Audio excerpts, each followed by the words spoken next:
Alright, today we're continuing our discussion of momentum. We're going to move on from the center of mass for just a little bit and talk about conservation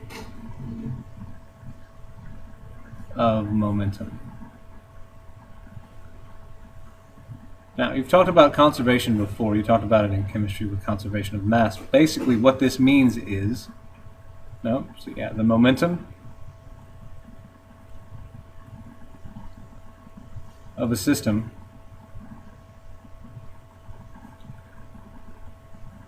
will remain constant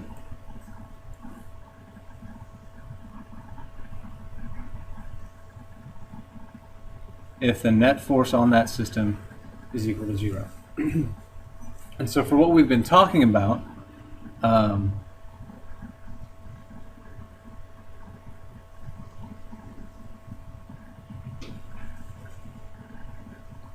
we look at these two masses heading towards each other. They constitute our system. So what I'm saying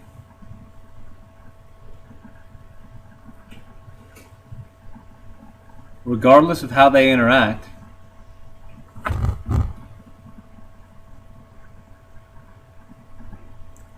regardless of how these two masses interact,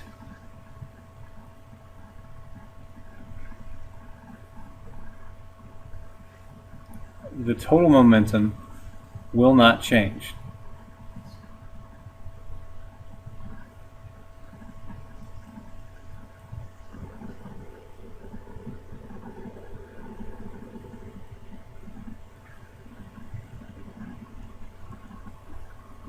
This is incredibly useful. So, especially for what we're going to spend, I think, the rest of tonight's video talking about, and that's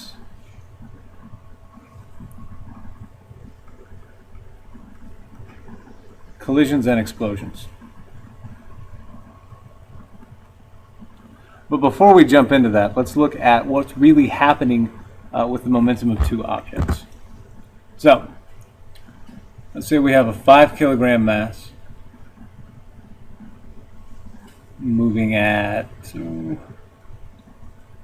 7 meters per second in this direction towards another 5 kilogram mass going at 1 meter per second in that direction. And these two objects are going to hit and stick together. So we have a big 10 kilogram mass, and we want to know essentially its velocity afterwards. So we're saying that the momentum before is equal to the momentum afterwards. So 5 times 7 plus 5 times -1 is equal to 10, our whole mass afterwards, times the final velocity. So 35 minus 5 is equal to 10 times our final velocity. Then our final velocity comes out to be 3 meters per second.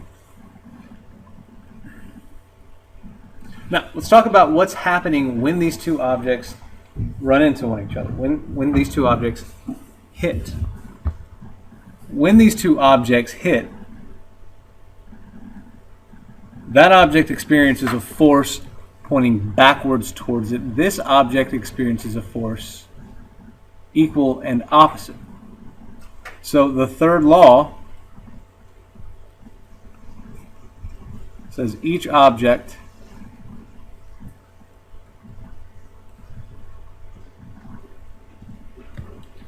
experiences equal and opposite force. We're familiar with this.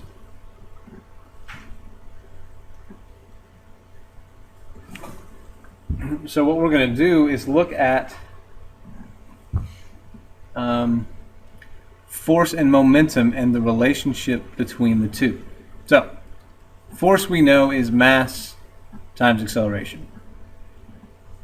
The acceleration is change in velocity over time. So force is going to be mass times change in velocity over time. So if each object experiences a force, each object experiences a change in momentum.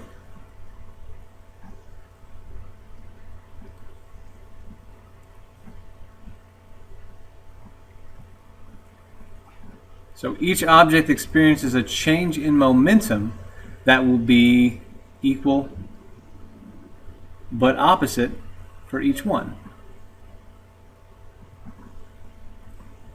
So looking at this 5 kilogram object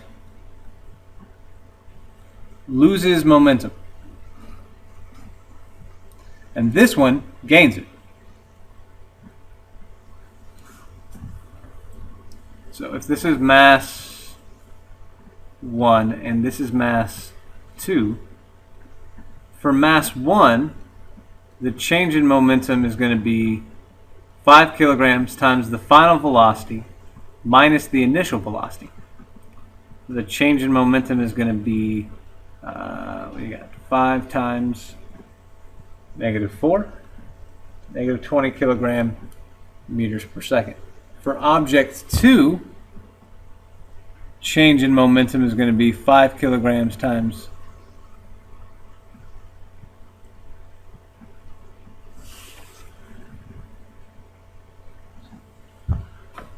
5 kilograms times 3 meters per second minus -1 meter per second, because it's going in the backwards direction. So that change in momentum is going to be 5 times 4, or positive 20 kilogram meters per second.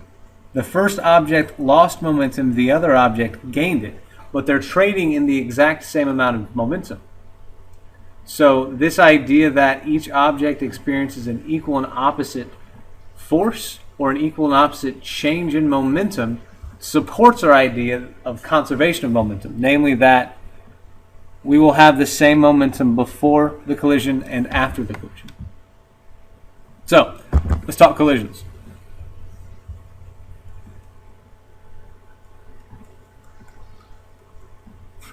The one that we've done, where we have mass 1 moving with velocity 1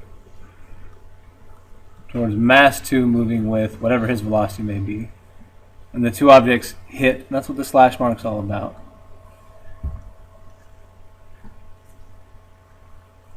And in this case, they're going to hit and they're going to stick together. So conservation of momentum says that mass 1 times v1 plus mass 2 times v2 is equal to, and since they hit and stick, mass 1 plus mass 2 times the final velocity.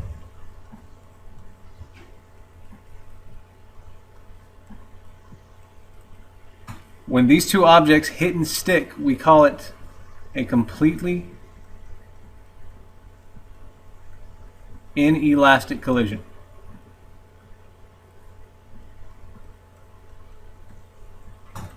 Okay. Next case, they're going to hit, but this time they're not going to stick together. So we've got mass 1 traveling at velocity 1, mass 2 traveling at velocity 2. And this time when they hit, mass 1 moves off with a final velocity, and mass 2 moves off with a final velocity. In this case, it's going to be mass 1 times v1 plus mass 2 times v2. That's equal to, afterwards, mass 1 times v1 final plus mass 2 times v2 final. Okay. The total momentum before is equal to the total momentum after. Now, this could be talking about two different kinds of collisions, and I think this weekend's video is going to be how we distinguish between the two. So, this could be just inelastic, nothing special, or elastic. And one of the things that distinguishes these two things, this one is going to lose something called kinetic energy, and we'll talk about that. And this one is going to gain. Sorry, not gain. Kinetic energy is going to remain constant and not change. for the elastic collision. So when they hit and bounce off of each other, elastic or inelastic, and we'll look at distinguishing between those two over the weekend. An explosion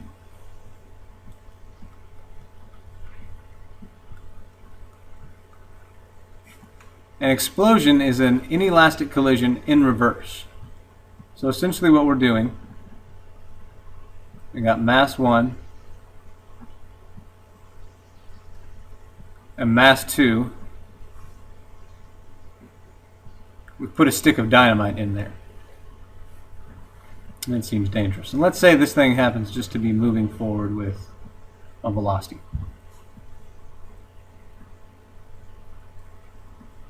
When this thing explodes, mass 1 is going to move this way. Mass 2 is going to move this way. V1, V2. The important thing to note is that the explosion is an internal force.